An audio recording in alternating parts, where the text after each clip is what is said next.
आप सभी का हार्दिक अभिनंदन हमारी कक्षा में। हमारी कक्षा बीए पार्ट प्रथम द्वितीय सेमेस्टर आ, हिंदी साहित्य की एक कक्षा है। राजऋषि भर्तृ मत्स्य विश्वविद्यालय और राजस्थान विश्वविद्यालय जयपुर के पाठ्यक्रम के अनुसार जो कहानियां द्वितीय सेमेस्टर हिंदी साहित्य के पाठ्यक्रम में शामिल की गई हैं, उसमें से दूसरी कहानी पूस की रात, जिसके रचनाकार हैं मुंशी प्रेमचंद जी, कथा सम्राट। और 1916 से हिंदी कहानी में प्रवेश करने वाले कथाकार और 1936 में जिनका देहांत हुआ, और हिंदी साहित्य को बहुत सारी कहानियों के माध्यम से समृद्ध करने और भारत की सामाजिक समस्याओं को अपने उपन्यासों, अपनी कहानियों के माध्यम से प्रकाश में लाने वाले एक बड़े कथाकार मुंशी प्रेमचंद की ये कहानी है पूस की रात। और किसी ने कहा था कि यदि आजादी से पहले के भारत को समझना है तो मुंशी प्रेमचंद की कहानियों और उनके उपन्यासों को पढ़ना चाहिए। उसी तरह की ये कहानी है भारत के आजादी से पहले के भारत के किसानों की जो समस्या है, उन समस्याओं को सामने लाने का कार्य ये कहानी करती है पूस की रात। और अगर हम बात करें जो पूस की रात की जो समस्या है, वो समस्या हमारे देश के किसानों की समस्या आज तक बनी हुई है। ये एक बड़े गंभीर चिंता का विषय है। कहानी के बारे में थोड़ी सी भूमिका मैंने इस बार लिख दी है कि ये कहानी किसान जीवन की यथार्थ समस्याओं को हमारे सामने प्रकाशित करती है। किसान अपने जीवन में कठोर परिश्रम करता है, उसके बाद भी उसका शोषण होता है, वो गरीबी में डूबा रहता है, कर्जे में डूबकर अपनी खेती बाड़ी से हाथ धो बैठता है, मजदूरी करने के लिए विवश हो जाता है। और आज की अगर हम बात करें, आज हमारे हिंदुस्तान की बात करें, 2024 की बात करें, तो भारत में प्रति वर्ष 10,000 से ज्यादा किसान कर्ज की समस्या से त्रस्त होकर के, पीड़ित होकर के, दुखी होकर के आत्महत्या कर लेते हैं हमारे देश में। वो किसान जो हमारे लिए अनाज उत्पन्न करते हैं, हमारे घर तक, हमारे घर में भोजन बन पाता है, तो जिनकी वजह से बन पाता है, आज हमारे लिए बड़ी चिंता और शोक का विषय है कि हमारे देश के लगभग 10,000 किसान हर साल कर्ज की समस्या से, ऋणग्रस्तता की वजह से आत्महत्या करने को विवश हो जाते हैं। ये ताजा आंकड़े हैं। ये आंकड़ा और भी बड़ा हो सकता है, मैं अभी कम बता रहा हूँ आपका आंकड़ा। और ये तो वो आंकड़ा है जो वास्तव में जिसे जिसे लिखा गया है, जिसको संकलित किया गया है डेटा को, वो डेटा है। इसके अलावा ऐसा डेटा भी होता है जो लोगों को के सामने ही नहीं आता है हमारे देश में, अनभिज्ञता के कारण, अशिक्षा के कारण। तो हमारे देश की जो किसानों की जो समस्याएं हैं, वो आज तक भी उसी तरह से बनी हुई हैं। चाहे वो मंडियों में किसानों के शोषण होने की बात हो, चाहे अपनी दाम के फसल सही नहीं मिल पाने की बात हो, चाहे किसानों के द्वारा जब कर्ज लिया जाता है तो कंपनियों के द्वारा या बैंकों के द्वारा उनकी नीलामी कर दी जाने की बात हो, या कंपनियों के द्वारा कुछ बाहुबलियों को भेज करके उन्हें उन पर हमला करवाने की बात हो, और ये भी बात हो कि सरकारें जब पूंजीपतियों के लाखों करोड़ रुपए माफ कर देती हैं इस देश में, तब किसानों के आ, 1,000, 2,000, 5,000, 10,000 रुपए भी माफ नहीं किए जाते हैं। और जब माफ किए जाते हैं तो इस पर प्रश्न चिन्ह लगाया जाता है कि किसानों की आदत खराब हो जाएगी। तो जब इतने बड़े बड़े पूंजीपतियों की आदतें खराब नहीं हुई, लाखों करोड़ रुपए जो अ, कर्ज लेकर के या तो वो देश से चले जाते हैं, भाग जाते हैं, या फिर सरकार के द्वारा उनके कर्जों को माफ कर दिया जाता है, तब जब इतने बड़े पूंजीपतियों की आदत खराब नहीं होती है, तो फिर ये बड़े सोचने का विषय है कि हमारे देश के जो अन्नदाता हैं, उनकी आदत खराब कैसे हो जाएगी। तो खैर, चलिए, ये बड़ी समस्या है। और किसानों की समस्या को, जो तब की समस्या तो थी ही, आज की समस्या भी बनी हुई है, उस समस्या को हमारे बीच में लाने का प्रयास पूस की रात कहानी करती है। कथा वस्तु और कथानक पर जाने से पहले हमारे बीच विद्यार्थी हैं मलकीत कौर, उनसे इसकी कहानी को संक्षेप में समझ लेते हैं कि कहानी क्या है। हाँ जी मलकीत।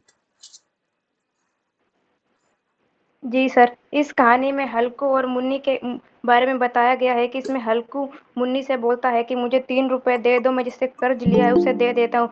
लेकिन मुन्नी पैसे देने से मना कर देती है कि नहीं पैसे नहीं देने क्योंकि कंबल लेना है। फिर हल्कू बोलता है कि उसे पैसे दे देते हैं नहीं तो वो गालियाँ देगा।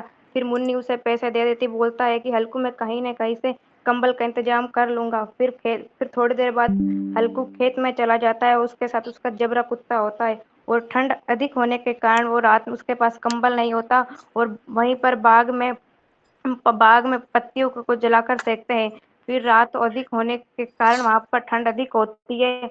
फिर हल्कू सो जाता है। फिर वहाँ पर नीलगायों का झुंड आता है और खेत में नुकसान करने लगती हैं। फिर जबरा कुत्ता भौंकता है कि ले फिर भी हल्कू खड़ा नहीं होता, उसे वहम होता है और ठंड के कारण वो खड़ा नहीं होता है। फिर नीलगाय सारे खेत का विनाश कर देती है, तहस नहस कर देती है। फिर सुबह जब मुन्नी खेत में आती है तो देखती है कि खेत का विनाश हो चुका है। वो हल्कू से कहती है कि तुमने खेत की रखवाली नहीं करी, इससे खेत सारा खराब हो गया है। फिर मुन्नी उदास होती है लेकिन हल्कू प्रसन्न होता है कि अब ठंड में खेत की रखवाली तो नहीं करनी पड़ेगी। चलिए, बहुत अच्छे से आपने कहानी को बताया और कोई भी बात आपने छोड़ी नहीं है इसमें, और सब कुछ बता दिया है कहानी की। जो बहुत संक्षेप में आपने बताया है उसके लिए तो पहले तो आपको बहुत बहुत धन्यवाद, बधाई। अपना माइक बंद कर दीजिए। और किस तरह से हमारे देश के किसान आज़ादी से पहले भी बड़े परेशानी में थे, आज भी परेशानी में है। बहुत सारे किसानों की बात नहीं कर रहा हूँ जो बड़े पूंजीपति हैं और जिनके पास बड़ी बड़ी गाड़ियां हैं, और उनकी बात नहीं हो रही है। बहुत गरीब किसान की बात हो रही है जिनके पास साधन संपन्नता नहीं है और खेती करने के नाम पर उनके पास बहुत कम जमीन है, या तो वो दूसरे के खेतों में मजदूरी करके अपना गुजारा कर रहे हैं। तो ऐसे किसानों की समस्याओं को इसमें रखा गया है। कथा वस्तु जो है बहुत संक्षिप्त है। अगर आप कहानी देखें तो बहुत छोटी है कि किसान है, वो कर्जे में डूबा हुआ है और सर्दी का मौसम है। सर्दी के मौसम में उसे बड़ी पीड़ा में अपने खेत की रखवाली करनी पड़ती है। हमारे हमारे अलवर के जो किसान हैं, हमारे राजस्थान के जो किसान हैं, उनको भी भारी सर्दी में, कड़ाके की सर्दी में बिजली की व्यवस्था रात को होती है, लाइट रात को आती है, पानी मोड़ना पड़ता है। सुबह बच्चे, वो शाम को अपने बच्चों को लेकर के खेतों में चले जाते हैं, रात को वहाँ पानी मोड़ते हैं, सुबह कॉलेज नहीं आ पाते हैं, स्कूल नहीं जा पाते बच्चे। तो ऐसी ऐसी समस्याएं आज भी हमारे समाज में बनी हुई है। पहले तो इसके शीर्षक पर बात कर लेते हैं। ये शीर्षक है पूस की रात। तो पूस जो है वो वास्तव में पौष का महीना है। पौष का महीना है जिसे पूस कहा गया है, ठीक है। पौष, पौष एक महीना होता है, दिसंबर से जनवरी के बीच का महीना, हिंदू महीना। तो उसमें सबसे ज्यादा सर्दी पड़ती है। उस सर्दी की कड़कड़ाती ठंड में किसान को जब उसे रखवाली करनी पड़ती है अपने खेत की, और जब उसके पास कंबल भी नहीं है, अपने पास सुविधाएं भी नहीं है, अपने अपने आप को ठंड से बचाने के लिए उसके पास कोई साधन नहीं है, और उसे ये भी पता है कि उसके खेत से जो भी उत्पन्न होगा वह सब वैसे ही जमींदार के घर चला जाएगा, ब्याज, ऋण का ब्याज चुकाने में ही चला जाएगा, उसके हाथ में फिर भी कुछ नहीं आएगा। तो वह सोचता है कि ऐसी खेती से क्या ही कर लेंगे, ऐसी खेती का क्या ही लाभ है। तो वह अपने जो खेती है उसको छोड़ करके और मजदूरी की ओर उन्मुख हो जाता है। तो आप माइक बंद रखिएगा बीच में। चलिए कथानक पर बात करते। कहानी क्या है? कहानी का आरंभ, सहना एक व्यक्ति है जिससे हल्कू ने उधार लिया है। वो हल्कू के घर आता है, उधार में लिए हुए रुपए मांगता है। हल्कू और मुन्नी के बीच थोड़ी सी बहस होती है, विवाद होता है। हल्कू चाहता है कि क्योंकि सहना उसे जहां मिलेगा उसे गालियां देगा, और लेकिन मुन्नी कहती है कि यदि उसे पैसे दे दिए गए, जो पैसे हल्कू ने रात में खेत की रखवाली करने के बाद दिन में मजदूरी करके जो पैसे थोड़े बहुत बचाए हैं, 3 रुपए, उनसे वो कंबल खरीदना चाहती है हल्कू के लिए। लेकिन हल्कू चाहता है कि, क्योंकि वो स्वाभिमानी व्यक्ति है, वो नहीं चाहता है कि उसे गालियां पड़े और उसे कोई भला बुरा कहे, इसीलिए वह रुपए देना चाहता है। आखिर में कंबल के लिए बचा कर रखे गए 3 रुपए सहना को दे दिए जाते हैं।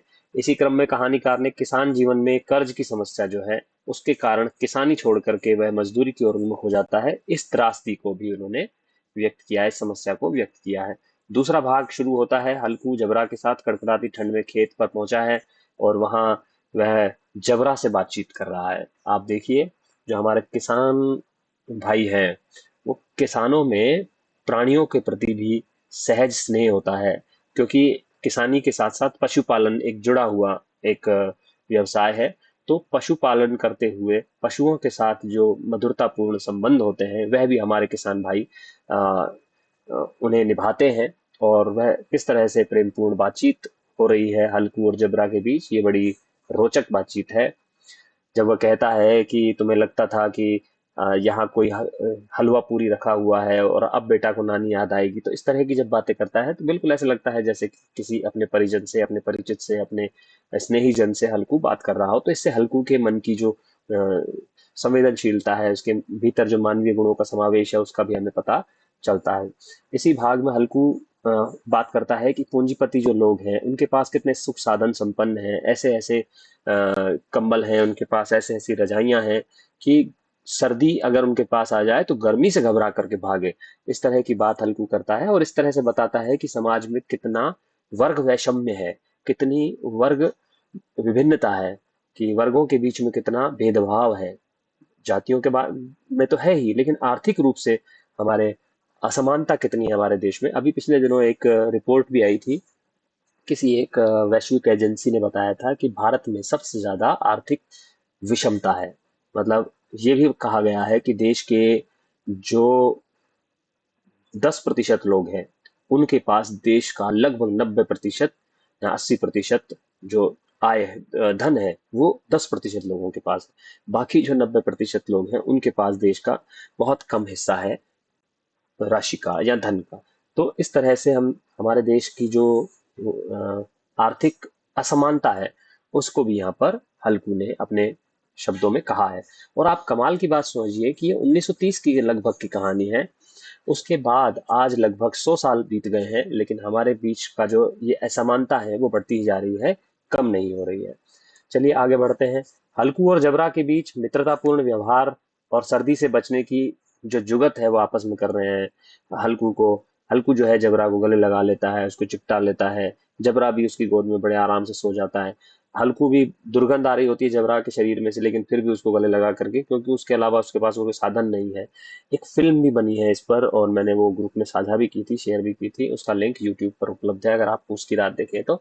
और उसमें रघुवीर यादव जो बहुत बड़े कलाकार हैं हिंदुस्तान के, बड़े हास्य कलाकार भी रहे हैं और बहुत गंभीर कलाकार माने जाते हैं। और अभी जो पंचायत सीरीज जिनके चर्चा चल रही है, पंचायत सीरीज 1, पंचायत 2, पंचायत 3, उसमें जो मुखिया जी हैं या जो प्रधान जी हैं, वो रघुवीर यादव ही हैं जिन्होंने इसमें हल्कू का किरदार निभाया है फिल्म में। आप चाहे तो यूट्यूब पर जा करके, मैं आपको लिंक भी दे दूंगा, आप उस कहानी को देखेंगे तो बड़ा आपको आनंद आएगा कि कितनी सच्चाई के साथ, कितनी सजीवता के साथ किरदारों ने हल्कू और जबरा और मुन्नी के किरदारों को निभाया है।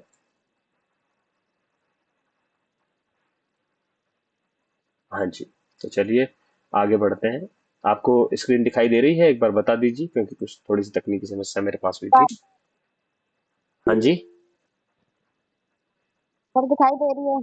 ठीक है, माइक बंद कर दीजिए बस। ठीक है, थैंक यू।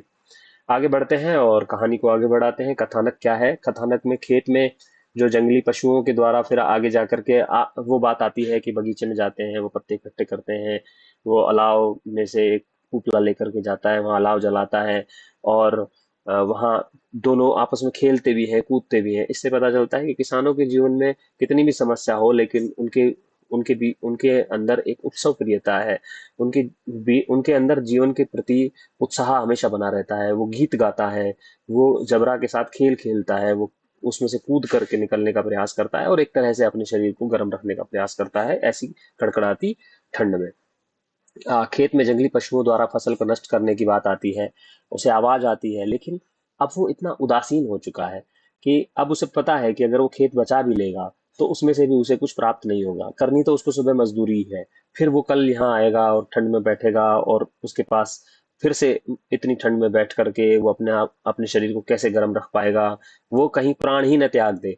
तो इस तरह से वो अनेक अनेक आशंकाओं से भरा हुआ अपने मन को झूठा दिलासा देता है कि नहीं नहीं, पशु नहीं है, कहीं दूर है, जबरा उन्हें भगा देगा। तो इस तरह की बातें सोचता हुआ वह सो जाता है। जबरा भौंकता रहता है, पशु चरते रहते हैं और उसके खेत को नष्ट करते रहते हैं, लेकिन उसके आ, वह उसे कोई असर नहीं होता और वह सो जाता है।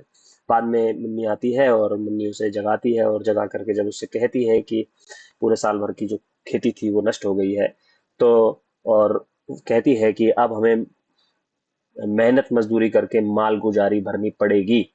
यहाँ मेहनत शब्द गलत लिखा हुआ है। मेहनत करके मालगुजारी भरनी पड़ेगी या अपने कर्ज को चुकाना पड़ेगा या लगान देना पड़ेगा जमींदार को। तो वो कहता है कि कम से कम अब मुझे कल से यहाँ पर सोना न पड़ेगा, कम से कम मैं इतनी ठंड में सोने का जो शोषण है या जो पीड़ा है उससे तो मैं अब मुक्त हो जाऊंगा। तो इस एक तरह से हल्कू की उदासीनता पर आकर के कहानी का समापन हो जाता है। तो एक बात हमें ये समझने की है कि ये कहानी कोई समाधान नहीं दे रही है। ठीक है, ऐसी कहानियां जो केवल समस्या का वर्णन हमारे सामने कर देती हैं, कोई समस्या का समाधान उपलब्ध नहीं कराती हैं, ऐसी कहानियों को यथार्थवादी कहानी कहा जाता है। मुंशी प्रेमचंद की जो कहानियां हैं वो अ, आदर्शोन्मुखी यथा आदर्शोन्मुख यथार्थवादी कहानियां कहलाती है। लेकिन ये जो कहानी है ये आदर्शोन्मुखी कहानी नहीं है, ये केवल यथार्थवादी कहानी है। ऐसी 5-7 कहानियां उन्होंने लिखी हैं, चाहे वो कफन हो, चाहे वो ठाकुर का कुआं हो और चाहे पूस की रात हो। इन कहानियों का नाम बहुत स्पष्टता से लिया जाता है क्योंकि ये कहानियां कोई समाधान उपलब्ध नहीं करा रही है। जैसे आपने नमक का दारोगा पढ़ी होगी या बूढ़ी काकी आपने पढ़ी होगी वहां, या पंच परमेश्वर कहानी है, वो सारी कहानियां समाज की समस्या बताते हुए उसका कोई समाधान उपलब्ध कराती है। लेकिन ये जो कहानी है ये समस्या को बताती है और उसका कोई समाधान उपलब्ध नहीं कराती है। जो समाधान के दिशा में सोचने का जो कार्य है या जो दायित्व है वो ये कहानियां सीधे सीधे पाठकों को सौंप देती है कि भैया तुम सोचो कि इसका समाधान क्या हो सकता है। ठीक है, तो ये कहानियां जो है, इन कहानियों के कारण मुंशी प्रेमचंद जी की कुछ आलोचना भी हुई है कि क्या मुंशी प्रेमचंद जो हैं वो निराश हो चुके हैं, क्या वो निराशावादी हो चुके हैं। लेकिन ऐसा नहीं कहा जा सकता। समाज में जिस तरह की घटनाएं उन्हें देखने को मिलती हैं एक साहित्यकार बड़ी ईमानदारी से उन्हें व्यक्त कर देता है और कई बार वह सोचने पर विवश करता है अपने पाठकों को और समाधान खोजने के प्रयास करता है कि पाठक सोचे कि क्या समाधान हो सकता है। तो हमारे दृष्टि से समाधान हो सकता है कि जो सरकारें हैं वो किसानों के जो कर्ज हैं उनको माफ करें। ये समाधान हो सकता है कि किसानों को खेती के लिए बिजली पानी आदि उपलब्ध कराया जाए, उन्हें यूरिया जो होता है उर्वरक जो पदार्थ होते हैं वो उपलब्ध कराए जाएं, उन्हें नई तकनीक से अवगत कराया जाए। ठीक है, उनके चारों तरफ बाड़बंदी कराने के लिए उन्हें कुछ कर्ज ब्याज मुक्त राशि उन्हें उपलब्ध कराई जाए ताकि वो अपने चारों तरफ दीवार करवा लें या अपने चारों तरफ कुछ बाड़बंदी करवा लें ताकि उनके खेत में पशु नहीं घुसे। तो इस तरह की कई सारी समस्याओं के समाधान हो सकते हैं, लेकिन यहाँ एक भी समाधान उन्होंने दिया नहीं है। हमारे ऊपर छोड़ दिया है, सरकारों के ऊपर छोड़ दिया है, व्यवस्था के ऊपर छोड़ दिया है। चलिए, तो ये कहानी यहाँ समाप्त हो जाती है। पात्र या चरित्र चित्रण। पात्र तो आप जानते हैं कि इसमें मुख्य पात्र हल्कू है। ठीक है, हल्कू उसका नाम है, वैसे भारी है शरीर से, इसमें कहा भी है ना, उसका डील भारी है। तो इसको भी आप उसके व्यक्तित्व में दिखा सकते हैं, लेकिन इतनी कोई ज्यादा इस पर बातचीत नहीं हुई है, इसीलिए हम इस बात को छोड़ देते हैं। हल्कू गरीब किसान है। ठीक है, गरीब है, उसके पास इतना भी पैसा नहीं है। वो दिन में जो मजदूरी करके कमा करके उसने पैसे कंबल खरीदने के लिए इकट्ठे करके रखे हैं, वह अपना कंबल तक खरीद नहीं पाता है, इतना गरीब किसान है। ठीक है, तो हल्कू यहाँ पर खुद गरीब किसान है वो तो ठीक है, लेकिन भारत के असंख्य हजारों हजार गरीब किसानों का प्रतिनिधि भी है। ठीक है, हम हल्कू के रूप में भारत के गरीब किसान का चित्र भी महसूस अपने हृदय में करते हैं। दूसरा, ऋणग्रस्त है, कर्ज ले रखा है और कर्ज चुकता नहीं है। बार बार कहा जा रहा है कि बाकी बना हुआ है, जितना पैसा लिया था वो बचा हुआ है, केवल जो ब्याज की रकम है केवल वही चुका पाते हैं। पूरी मेहनत करने के बाद, रात को खेत में मेहनत करने के बाद, दिन में मजदूरी करने के बाद भी वह केवल ऋण से का जो सूद है, जो ब्याज है, केवल उतना ही चुका पाता है।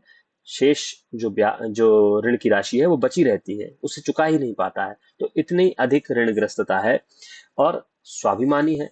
स्वाभिमानी है क्योंकि ऋण जिससे लिया है वह गाली देने आता है, वह कहीं बाजार में पकड़ लेता है, उसकी इज्जत खराब करता है, उसे डांटता है, उसे धमकाता है। ठीक है, उसको उसका अपमान करने का प्रयास करता है। तो स्वाभिमानी है और वह अपने स्वाभिमान की रक्षा के लिए कम से कम गाली तो नहीं खानी पड़ेगी, वह अपनी सर्दी के लिए जो कंबल लाने की उसकी योजना है उसे छोड़ देता है और अपने स्वाभिमान की रक्षा करता है और उसे 3 रुपए दे देता है। भाग्यवादी है। यहाँ एक एक एक वाक्य आया है केवल इसमें, उसी से पता चलता है कि वो भाग्यवादी है। वो कहता है कि ये सब तकदीर का खेल है, ये तकदीर की बात है। जब वो वहां पर कहता है कि जो अमीर हैं वो अपने बड़े बड़े महलों में छुप करके सो रहे हैं और उनके पास इतना तामझाम है कि जो सर्दी है वो गर्मी से घबरा करके भाग जाए, इतनी ऐसी व्यवस्था है, ऐसी लिहाफ है, ऐसे उनके पास रजाइयां हैं। तो बाद में वो कहता है कि ये तकदीर का खेल है। और वो हजारों हजार हमारे देश के जो किसान हैं उनके मानसिकता का प्रतिनिधित्व करता है, कि उनकी मानसिकता यही है कि हमें जो आज नुकसान हो रहा है, हमें जो ये हमें हमें जो हमारा जो शोषण हो रहा है, हमें जो समस्याओं का सामना करना पड़ रहा है, ये हमारी तकदीर है। वास्तव में वास्तव में ये उसकी तकदीर नहीं है इन किसानों की। वास्तव में बड़े पूंजीपतियों के द्वारा उनका शोषण किया गया है। ठीक है, उसको वो शोषण के चक्र को वो समझ नहीं पाते हैं। ठीक है। तो लेखक, क्योंकि मुंशी प्रेमचंद की जो विचारधारा है वो प्रगतिवादी विचारधारा है, 1936 के आसपास का समय है, कम्युनिज्म और मार्क्सवाद और साम्यवाद का प्रभाव साहित्य पर दिखाई देने लगा है। तो मुंशी प्रेमचंद ये चाहते हैं कि किसान अपनी तकदीर को छोड़ करके समझे कि किस तरह कर्जे में डुबा करके, ब्याज में डुबा करके किस तरह से उसकी जमीनों पर कब्जा करने का एक चक्र, एक षड्यंत्र रचा जा रहा है पूंजीपति लोगों के द्वारा। उस शोषण चक्र को समझे, न कि अपनी तकदीर को दोष दे। ठीक है, तो यहाँ पर यह बताया गया है कि वो भाग्यवादी है और अपने खिलाफ होने वाले षड्यंत्र को वो समझ नहीं पाता है। ठीक है, हजारों हजार लोग नहीं समझ पाते हैं आज भी। जो धर्म के नाम कहा गया है, धर्म को अफीम कहा था किसी ने। ठीक है, मार्क्स ने कहा कि धर्म तो अफीम है, धर्म लोगों को भाग्यवादी बनाता है और भाग्यवादी लोग अपने अधिकारों से हमेशा वंचित रहते हैं। तो ऐसा करके जो मुंशी प्रेमचंद है वो भी इस बात को बताना चाहते हैं कि वो धर्म भीरू व्यक्ति है, तकदीर को मानने वाला व्यक्ति है, भाग्यवादी व्यक्ति है। इसीलिए वो भारतीय जो किसान है वो आज इस दशा में है कि उसके जो समस्याएं हैं वो आज तक बनी हुई है। तो ये भाग्यवाद की एक समस्या है। मेहनती बहुत है बेचारा, सुबह रात को मेहनत करके आता है, फिर सुबह मेहनत करता है, फिर अपने खेत में जाता है, रखवाली करता है और तमाम प्रयास करता है कि किसी प्रकार उसका खेत की रक्षा हो। तो पूरी तरह से मेहनती है। कृषि कार्य के प्रति धीरे धीरे उदासीन होता चला जाता है, इस पर पूरी बात हो गई है। प्राणियों के प्रति संवेदनशील है, जबरा के माध्यम से आपको पता चलता है, जिस तरह की वो बात करता है, उसे गले लगाता है, उसके साथ बातचीत करता है, उसके साथ खेलता है। ठीक है, तो प्राणियों के प्रति संवेदनशील है और मानवता के विचारों से ओतप्रोत है। अन्य पात्र भी हैं, मुन्नी और जबरा। जबरा के बारे में कभी नहीं पूछा जाता, मुन्नी के बारे में थोड़ा बहुत कोई छोटा मोटा कोई प्रश्न पूछा जा सकता है। तो मुन्नी क्या है? मुन्नी का इसमें छोटा ही किरदार है हालांकि, लेकिन वो गोदान की धनिया का की याद दिलाती है। गोदान में एक पात्र है होरी और उसकी पत्नी है धनिया। ठीक है जी। तो ये जो धनिया है, ये ये पूरी तरह से स्वाभिमानी स्त्री है और आ, बड़ी साहसी स्त्री है। उसी तरह से मुन्नी जो है वह भी कहती है कि उसके कहती है ना कि उसका राज चल रहा है क्या, वो ऐसे कैसे गाली देगा, उसका राज चल रहा है क्या, यानी कि उसमें संघर्ष का तत्व है। जो हल्कू है वो संघर्ष नहीं करना चाहता, वो संघर्ष से दूर है। वो कहता है कि नहीं, अब जान छूटे किसी तरह से, गला तो छूटे, पैसे दे दो। लेकिन मुन्नी संघर्ष करने वाली स्त्री है। अगर हल्कू पैसे न देता तो मुन्नी हो सकता है कि सहना का कॉलर पकड़ लेती। ठीक है जी। तो मुन्नी संघर्षशील स्त्री है और अपने अधिकारों के प्रति सचेत भी है। लेकिन वह अपने पति के जो विचार हैं उसके प्रति थोड़ी सी वो नरम रवैया अख्तियार करती है और उसे पैसे ला करके दे देती है। तो मुन्नी पर अगर कोई बात आए तो आप ये बता सकते हैं कि जिस तरह से भारत की जो स्त्रियां हैं, कई स्त्रियां अपने जो आर्थिक स्थिति है घर की उसको संभालने का प्रयास करती हैं, अपने पतियों को सलाह देती हैं और अपने अधिकारों के प्रति सचेत रहती हैं और समस्या आने पर उसका कठिनाई का जम करके डट करके सामना करती हैं। ऐसी स्त्री का प्रतिनिधित्व मुन्नी करती है। हालांकि मुन्नी का किरदार बहुत छोटा है, इसीलिए कोई बहुत छोटा प्रश्न इस पर बनकर आ सकता है, तो आप ऐसा ऐसा बता सकते हैं। देश काल और वातावरण आप समझते हैं, आजादी से पहले का वातावरण है, 1930 के आसपास का भारतीय ग्रामीण कृषि परिवेश है और किसान का घर और उसके खेत का वातावरण का जीवंत चित्रण किया गया है कि किस तरह से उसका घर होता है। बहुत छोटा घर होता है, पुआल का होता है, कच्ची झोपड़ी होती है ना। और खेत का वातावरण बताया गया है कि किस तरह से उसमें एक छोटा सा एक छतरी सी बना दी जाती है गन्ने के जो घास फूस होती है उससे, और वो किस तरह से अलाव जलाता है किसान। वहाँ एक छोटी सी चारपाई होती है, उसके पास कंबल भी नहीं है, गाड़े का कंबल भी नहीं है, एक चादर है केवल। तो उस तरह का एक जीवंत वातावरण यहाँ पर बनाने का प्रयास किया गया है। और साथ ही साथ किसानों की दयनीय दशा पर भी दयनीय दशा को दिखाने का प्रयास किया गया है, और जो घटनाएं होती हैं उससे किसानों की जो ऋणग्रस्तता है कि किस तरह से वो कर्ज में डूबे हुए हैं, उनको दिखाने का प्रयास किया गया है। जमींदारी प्रथा के कारण, भारत की आज़ादी से पहले जो जमींदारी प्रथा थी उससे किसानों का शोषण कैसे होता है वो भी बताने का प्रयास किया गया है। किसानों में अशिक्षा है, पिछड़ापन है, भाग्यवादिता है, इसका भी यथार्थ चित्रण हल्कू के माध्यम से करने का प्रयास किया है। हल्कू और जबरा के क्रियाकलापों से वातावरण बड़ा सजीव हो जाता है, बीच में आप देखें बड़ा रोचक भी हो जाता है। जैसे जैसे वो आपस में बात करते हैं, वो जब वहां जाते हैं, अलाव जलाते हैं बगीचे में, पत्तियां इकट्ठी करके लाते हैं, फिर वो कूदते हैं अलाव के ऊपर से। और बाद में जबरा को जब प्रेम मिलता है तो जबरा अपना कर्तव्य निभाने के लिए पहले जाता है और उन पशुओं को भगाने का प्रयास करता है, फिर लौट करके आता है ये दिखाने के लिए देखो मैं प्रयास कर रहा हूँ, फिर वो भागता है। तो इस तरह से आप देखें पूरे जैसा सजीव एक चित्रण होता है पूरे वातावरण का, और पशु और मनुष्य के बीच का जो एक संबंध होता है उसको बहुत सजीवता के साथ उस वह व्यक्त करता है। पोष के महीने की जो कड़कड़ाती ठंड है उसका भी बड़ा चित्रात्मक वर्णन किया गया है। और अगर आप उस कहानी का चित्रण अगर आप फिल्मांकन देख लेंगे, जो मैं कह रहा हूँ रघुवीर यादव जी की वो एक फिल्म है छोटी सी 20 मिनट की है शायद, तो उसमें आप ये देखेंगे कि अगर आप उसको ढंग से देख लेंगे तो आपको ऐसा लगेगा कि भैया ठंड ही लग आई है हमें भी, है ना। आप चाहे गर्मी के बीच में देखेंगे तो आपको थोड़ी थोड़ी सी ठंड लग जाएगी। और वो जिस तरह से गीत गाता है उस फिल्म में, वो आप जरूर आपको सुनना चाहिए कि किस तरह से ग्रामीण लोकगीत जो है वो पूरे वातावरण को कैसे सजीव बना देती है। चलिए, संवाद कैसे हैं। संवाद ग्रामीण परिवेश के अनुकूल है। आप देखें कि इसमें जहां जहां लेखक ने अपनी तरफ से कोई बात की है तो वो तो तत्सम भाषा में बात करता है, मतलब पूरी शुद्ध हिंदी में बात कर रहे हैं लेखक जब कहानी बता रहा है। लेकिन जहां संवाद है, जहां हल्कू मुन्नी से बात कर रहा है, हल्कू जबरा से बात कर रहा है ना, वहां पर संवाद दो ही प्रकार के हैं, या तो हल्कू जबरा से बात कर रहे हैं या मुन्नी से बात कर रहा है। तो आप देखेंगे कि उसमें ग्रामीण शब्द बहुत सारे हैं। ठीक है, आएंगे नीचे बात करेंगे कौन कैसे कैसे शब्द हैं। तो आप देखेंगे कि ग्रामीण परिवेश में जिस तरह से लोग आपस में एक दूसरे से बात करते हैं, बहुत सहज बोलचाल की जो भाषा है उसका प्रयोग इसमें हुआ है। लेखक ने अपनी तरफ से तत्सम शब्दों का प्रयोग किया है, लेकिन संवाद जो है वो ग्रामीण परिवेश के अनुकूल है, उनमें आंचलिकता का समावेश हमें देखने को मिलता है। चलिए आगे देखते हैं। संवाद बहुत छोटे छोटे हैं, बहुत बड़े बड़े संवाद नहीं है, लेकिन प्रयोजन परक है। एक बात कहने भर से मुन्नी समझ जाती है, जैसे वो कहता है कि रोज रोज गाली तो नहीं खानी पड़ेगी। तो मुन्नी हालांकि ये कहती है कि गाली क्यों देगा, उसका राज है क्या, लेकिन उसके बाद भी वह कुछ सोच करके समझ करके, आगे कुछ कहना नहीं पड़ता हल्कू को, लेकिन उसके बाद भी उसका वाक्य जो था वो इतना प्रयोजन परक था, इतना उद्देश्य परक था कि वह बात को समझ जाती है और वहां से पैसे ला करके उसे दे देती है। संवाद छोटे हैं लेकिन प्रयोजन परक है, मतलब उद्देश्यपूर्ण है। प्रयोजन परक का मतलब उद्देश्यपूर्ण है। पशु के साथ किया गया जो वार्तालाप है, जबरा के साथ जो किया गया है वो बड़ा स्वाभाविक है। ऐसा लगता है कि जैसे वास्तव में ही जैसे हम अपने घर में कोई पशु हो पाला हुआ हो उसके साथ जिस तरह से बातचीत करते हैं, ऐसा ही बातचीत बड़े स्वाभाविक तरीके से वह भी करता है। संवादों में नाटकीयता है, बिल्कुल इसको नाटक के तौर पर आप मंचन भी कर सकते हैं, और हुआ भी है। जब आप फिल्म देखेंगे तो आपको बड़ा आनंद आएगा। हल्कू और मुन्नी के जो संवाद है वो उनकी मनोदशा के अनुकूल है। मुन्नी चाहती है कि नहीं, स्वाभिमानी है, वो नहीं चाहती है, वो नहीं देना चाहती है पैसा, उसे लगता है कि मेहनत का पैसा है, क्यों दे दें, किसी को क्यों देना है। लेकिन हल्कू समझता है क्योंकि हल्कू को घर से बाहर जाना है, समाज में उसके सम्मान के साथ चीजें जोड़ करके देखी जाती हैं, तो हल्कू उसको देना चाहता है। तो हल्कू की जो मनोदशा है वो थोड़ा सा इस भावना में है कि अ, उसे अपने सम्मान की रक्षा करनी है। ठीक है, तो उसके जो संवाद हैं, चाहे वो सर्दी लगने के समय के जो संवाद हैं, जबरा के साथ जो संवाद कर रहा है उसमें भी बार बार वो कह रहा है कि सर्दी में कैसे बचाव होगा, ठंड लग जाएगी, तू ठंडा पड़ जाएगा।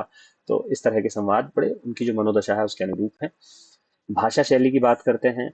यथार्थवादी शैली है, जो मैंने पहले आपको समझा दिया है कि इसमें कोई किसी प्रकार का समस्या का समाधान नहीं बताया गया, अपनी तरफ से सोचने पर मजबूर किया गया है। समस्या के समाधान के लिए कई प्रश्न खड़े किए गए हैं, समस्या को सामने रख दिया गया है किसानों की, और ये भी समस्या है कि किसान किस तरह से खेती से दूर होकर के मजदूरी की ओर उन्मुख हो रहे हैं। व्यावहारिक और सरल बोलचाल की भाषा का इसमें प्रयोग हुआ है, आप बहुत आसानी से समझ जाते हैं। कोई आपको कोई डिक्शनरी खोल करके नहीं देखनी पड़ती है, या किसी विद्वान व्यक्ति से आपको इस कहानी को समझने की आवश्यकता नहीं है, आप समझ सकते हैं आसानी से। ग्रामीण जीवन से संबंधित या संबंधित शब्द गलत लिख दिया गया है, जल्दी जल्दी मैं टाइप करता हूँ क्योंकि मैं आपको पढ़ाने से ठीक पहले ही वो कहानी पढ़ करके मैं इसको टाइप करता हूँ, अपनी तरीके से ही टाइप करता हूँ, कहीं से देखता होता नहीं हूँ, तो कई बार जल्दी जल्दी में इस तरह की गलतियां टाइपिंग की हो जाती हैं, तो आप देख लीजिएगा संबंधित ठीक नहीं लिखा हुआ। ग्रामीण जीवन से संबंधित है ये कहानी, इसलिए तद्भव और देशज शब्दों का भरपूर प्रयोग हुआ है, जैसे कंबल को कम्बल कहा गया है, पोष को पूस कहा गया है, जन्म को जन्म कहा गया है, ईख को ऊख कहा गया है, डील, खटोले, ऊपला, अलाव, ददाया, ये इस तरह के कई सारे शब्द हैं, आप इस कहानी में से देख सकते हैं। कहीं कहीं उर्दू शब्द भी हैं, खुशामद, तकदीर, अरमान, मालगुजारी, दर्द। तो कहीं तत्सम शब्द भी खूब हैं। तत्सम शब्द वहां हैं जहां पर लेखक ने स्वयं कुछ बोला है अपनी तरफ से, आत्मीयता, पवित्रता, मैत्री, दीनता, अकर्मण्यता, ऐसे शब्दों का प्रयोग भी हुआ है। तो आप समझ रहे हैं कि भाषा पर इनका पूरा अधिकार है, वो किसी भी प्रकार के शब्दों का प्रयोग करते हैं, जहां पर उनको आवश्यकता महसूस होती है उसी भाषा के शब्दों का प्रयोग करते हैं। मुहावरों का सुंदर प्रयोग हुआ है, जैसे गला तो छूटे, बला टल जाएगी, हृदय निकाल करके दे दिया, जैसे मानो उसने अपना हृदय निकाल करके दे दिया, जैसे 3 रुपए दिए। ठंडे हो जाना, तो ठंडे हो जाओगे बेटा, इस तरह का कहता है वो अपने जबरा से। तो इस तरह मुहावरों का भी सुंदर प्रयोग है। भाषा संवाद प्रधान है, बहुत सारे संवाद हैं इसमें, और संवादों से ही कहानी आगे बढ़ती है। चित्रात्मक शैली है, मतलब वो जो दृश्य है वो आप अपनी आंखों के सामने महसूस कर पाते हैं। कोई व्यक्ति है, लाव ताप रहा है, जबरा कैसे आग के ऊपर से कूद रहा है, दुम कैसे हिला रहा है, ठीक है, कैसे वो पशुओं के पीछे भाग रहा है। तो चित्रात्मक शैली का इसमें प्रयोग हुआ है। चित्रात्मक शैली का मतलब एक ही होता है कि वह जो रचना है, पढ़ते हुए आपके दिमाग में वैसे ही चित्र बनने लगे। चलिए, उद्देश्य क्या है? हालांकि ये सारी बातें उद्देश्य से संबंधित हो चुकी हैं, लेकिन फिर भी हम बात कर लेते हैं। आजादी से पहले जो जमींदारी प्रथा थी, उसमें उसकी जो बुराइयां हैं उसको सामने लाने का प्रयास किया गया है।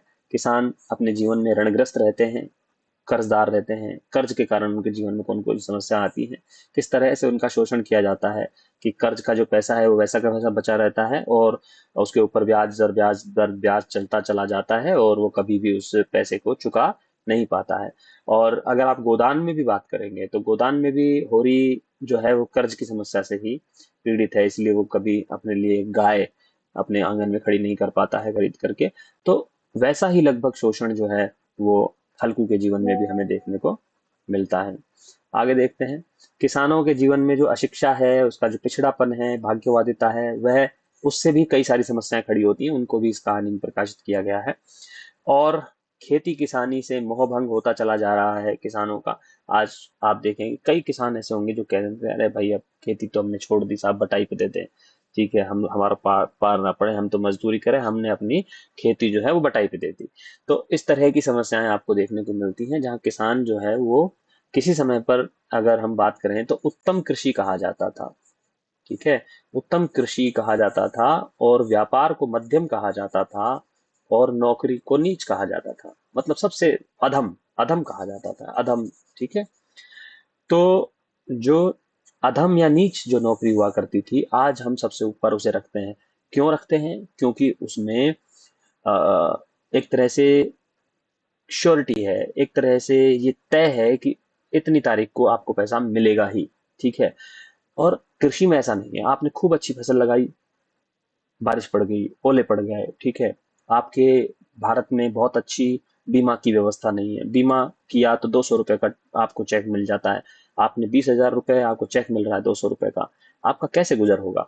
तो किसी समय पर कृषि को उत्तम माना जाता था, और व्यापार को मध्यम माना जाता था, और अधम माना जाता था नौकरी को, आज उसे ही श्रेष्ठ मान लिया गया है।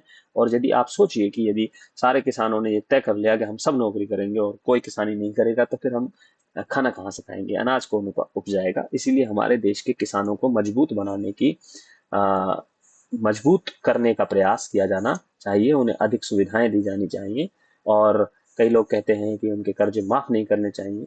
तो मेरा तो ऐसा मानना रहता है हमेशा कि जब बड़े बड़े पूंजीपतियों के कर्ज माफ कर दिए जा सकते हैं, तो छोटे छोटे किसानों के कर्ज माफ कर दिए जाने चाहिए। हजारों किसान हमारे देश के आत्महत्या कर लेते हैं, कम से कम उनके जीवन को बचाने के लिए, उनके परिवार को सुरक्षित रखने के लिए कुछ जो सर जिम्मेदारियां हैं वो सरकार को भी निभानी चाहिए। जी बोलिए। सर हमारे पास में भी एक था किसान, उसने आत्महत्या कर ली 1 महीने पहले। तो देखिए ये समस्या हमारे आसपास की समस्या है। और आप कमाल देखिए ना कि 1930 में जो समस्या की बात हो रही है, वही समस्या, लगभग वैसी वैसी समस्याएं आज भी हैं। तो ये बड़े सोचने का विषय है। हम सब समाज के जो शिक्षित वर्ग हैं उनको भी सामने आकर के अपनी बात करनी चाहिए। और जब हमारी सरकारें हमसे वोट मांगती हैं, तब हमें इस तरह के मुद्दों पर ही अपना जो मतदान है वो करना चाहिए। हमारी सरकारें तभी हमारे जो वास्तविक मुद्दे हैं उनके प्रति संवेदनशील रहेंगी। चलिए खैर, कहानी बड़ी अच्छी है और इसका विश्लेषण हमने बहुत अच्छे से किया है। मैं समझता हूँ कि अच्छे से कहानी समझ में आई होगी और मूल समस्या आदि समझ में अच्छे से आ गया होगा। बहुत बहुत धन्यवाद।